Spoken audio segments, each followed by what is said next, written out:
Pada video kali ini, kami dari kelompok 3 akan menjelaskan tentang Chlamydia trachomatis.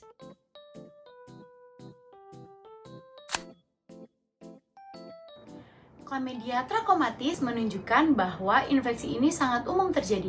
Penyakit ini paling sering ditemukan pada individu muda, terutama mereka yang memiliki banyak pasangan seksual. Chlamydia trachomatis ditularkan melalui hubungan seksual vaginal, anal, atau oral, serta dapat menular dari ibu ke bayi selama proses persalinan. Jika tidak diobati, infeksi ini dapat menyebabkan terbentuknya jaringan parut di saluran tuba falopi yang dapat menghalangi jalur telur dan menyebabkan ketidaksuburan. Selain itu, Chlamydia trachomatis juga dapat menyebabkan gangguan pada mata, serta menyebabkan gangguan pernafasan seperti bronkitis dan pneumonia. Penyebaran bakteri ini juga dapat mempengaruhi sistem limfatik, menyebabkan limfagranuloma verenum. Menurut laporan ECDC, pada tahun 2023 terdapat 230.000 kasus terkonfirmasi di 27 negara Eropa, dengan tingkat notifikasi 70 kasus per 100.000 penduduk. Kelompok usia rentan ialah 15 hingga 24 tahun, terutama wanita menunjukkan tingkat infeksi tertinggi. Di Amerika Serikat, 2/3 kasus baru terjadi pada kelompok usia ini. Sekitar 70% wanita dan 50% pria yang terinfeksi tidak menunjukkan gejala, sehingga infeksi ini sering tidak terdeteksi dan mudah menyebar. Morfologi Chlamydia trachomatis. Chlamydia trachomatis adalah bakteri gram negatif berbentuk bulat atau kokus dengan ukuran kecil yang bersifat obligate intraseluler. Bakteri ini memiliki siklus hidup dua fase.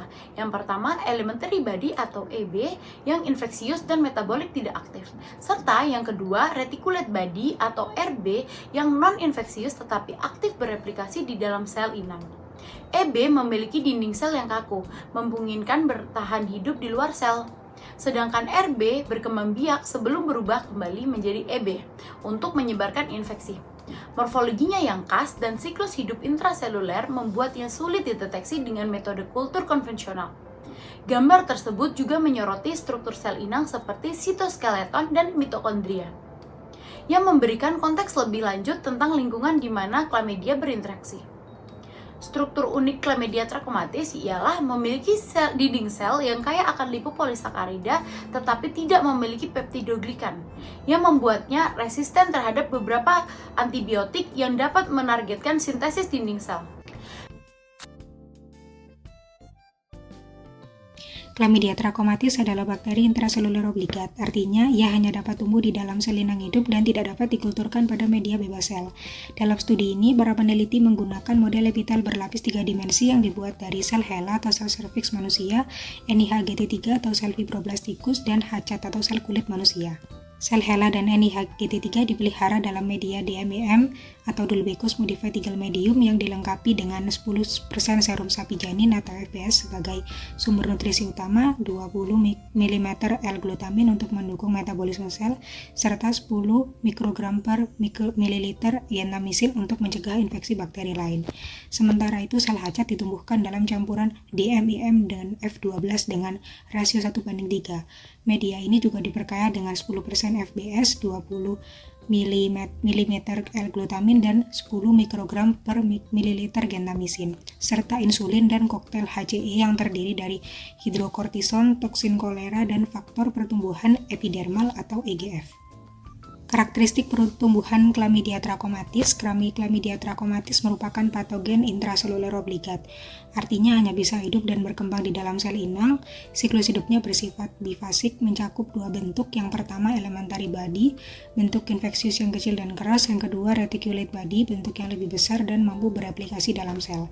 Pertumbuhan bakteri sangat dipengaruhi oleh tipe sel yang diinfeksi dan sejauh mana sel tersebut berdiferensiasi. Yang pertama, sel basal atau di bagian bawah jaringan epitel memberikan lingkungan yang lebih cocok untuk infeksi, di mana bakteri berkembang dengan baik, membentuk inklusi besar dan menyebar luas. Lalu yang kedua, sel lapisan atas atau sel yang sudah mengalami diferensiasi penuh menunjukkan pertumbuhan yang jauh lebih lambat. Bakteri sulit berkembang, jumlahnya sedikit, dan tidak membentuk elementary body infeksius hingga setidaknya hari kelima pasca infeksi. Penelitian menunjukkan bahwa tingkat diferensiasi sel inang sangat memengaruhi serovardi, karena proses diferensiasi yang dipicu oleh kalsium secara signifikan menurunkan kemampuan bakteri untuk berkembang. Sebaliknya, serovar L2 mampu tumbuh bahkan dalam kondisi tersebut. Hal ini menunjukkan bahwa jaringan epitel squamosa atau seperti di saluran genital bagian bawah adalah lingkungan yang kurang mendukung pertumbuhan Chlamydia trachomatis dan kemungkinan menjadi pertahanan alami tubuh terhadap infeksi.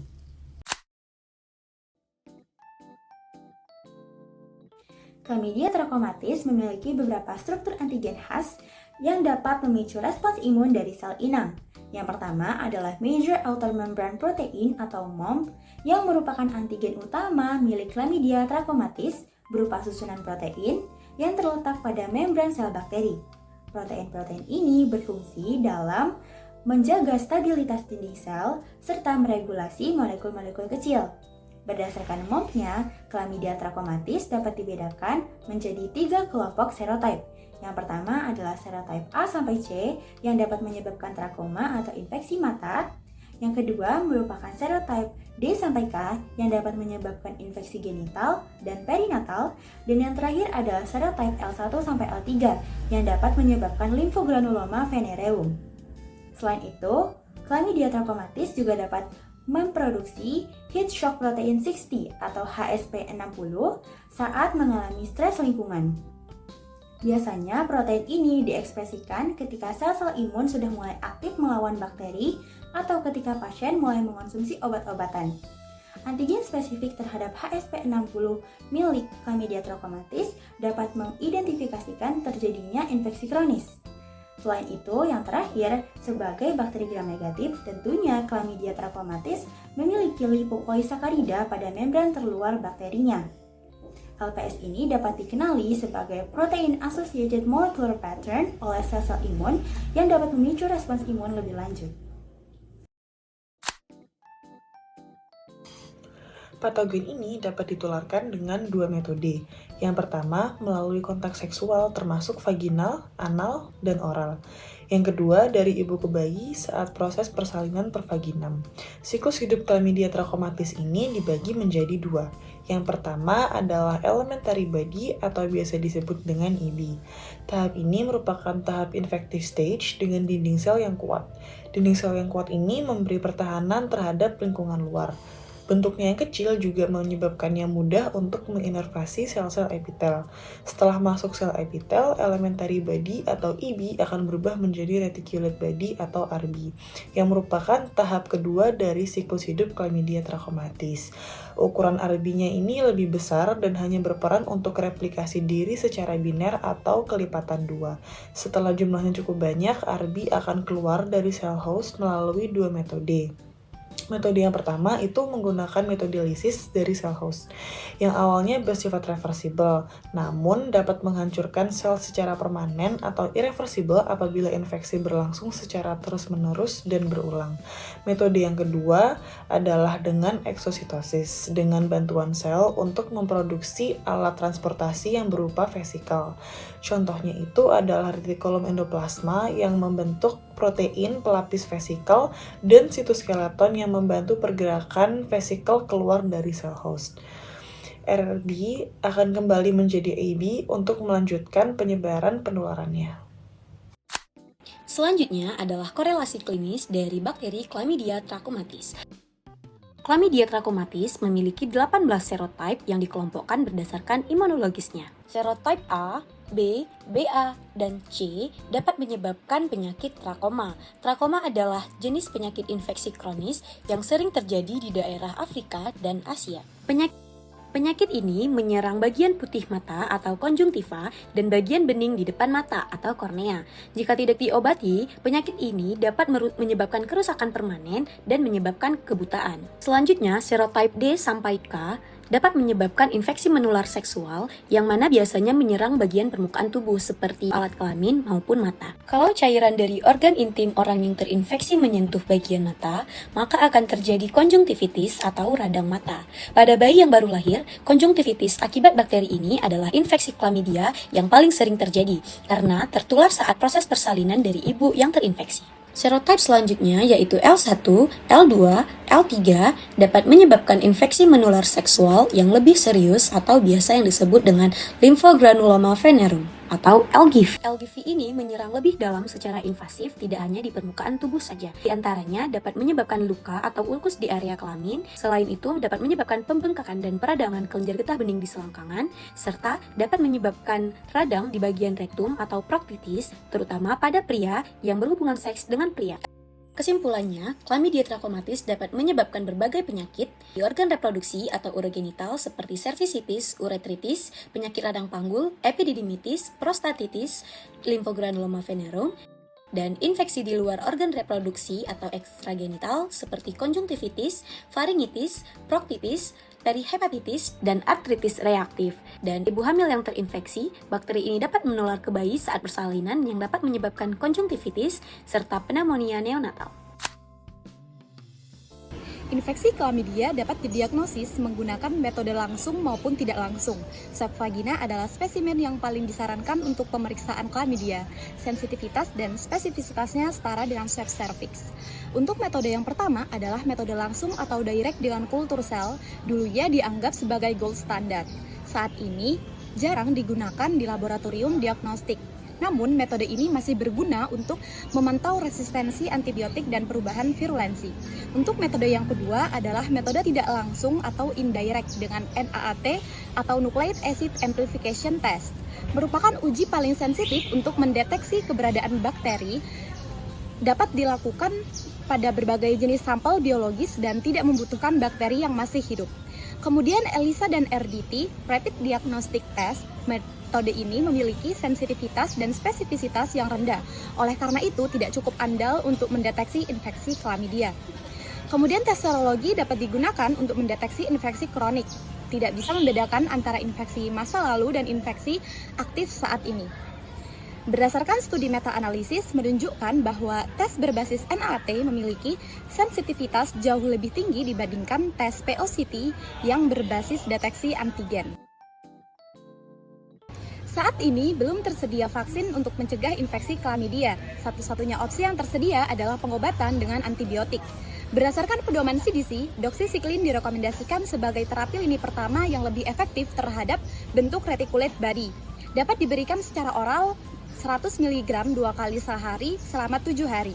Kemudian WHO merekomendasikan azithromycin sebagai pengobatan lini pertama bersama dengan doxycycline yang lebih efektif terhadap bentuk elementary body. Dapat diberikan 1 gram secara oral single dose. Kemudian terapi alternatif lainnya 500 mg levofloxacin oral 1 kali sehari selama 7 hari untuk ibu hamil, dan yang terakhir 500 gram amoxicillin oral 3 kali sehari selama 7 hari. Penting untuk ditekankan bahwa pasangan seksual dari individu sensitif chlamydia harus juga diobati. Tujuannya adalah untuk mencegah reinfeksi dan agar pengobatan menjadi benar-benar efektif bagi pasien yang terinfeksi. Tindak lanjut setelah pengobatan, pemeriksaan kesembuhan dilakukan 3 minggu setelah pengobatan selesai, dan tes ulang atau repeat testing untuk mendeteksi bakteri dilakukan kembali setelah 3 bulan. Selanjutnya adalah bagaimana pencegahan dari Chlamydia trachomatis. Yang pertama adalah dengan jangan berganti-ganti pasangan seksual. Cukup lakukan hubungan seksual dengan satu orang, dengan istri ataupun suami Anda sendiri. Jangan pernah anggap remeh orang-orang yang terlihat sehat, karena sebagian besar orang dengan chlamydia tidak mengidap gejala apapun. Yang kedua adalah dengan menggunakan alat kontrasepsi seperti kondom saat melakukan hubungan seksual, karena alat tersebut dapat mencegah kontak langsung dari kulit dan juga cairan tubuh yang mengandung chlamydia. Yang ketiga adalah dengan edukasi dini pada masyarakat dan juga anak-anak. Perlu diketahui bahwa infeksi menular seksual ini bisa terjadi pada siapapun. Yang keempat adalah dengan komunikasi sebelum menikah dengan pasangan. Lalu yang kelima, ketika sudah terinfeksi klamidia dan sedang dalam masa pengobatan dan belum dinyatakan sembuh, jangan berhubungan seksual dulu. Karena hal ini akan menyebabkan ping-pong transmission, yaitu penularan bolak-balik antara pasangan satu dan pasangan lainnya, sehingga klamidia ini tidak akan sembuh-sembuh. Sekian dari kelompok kami. Terima kasih.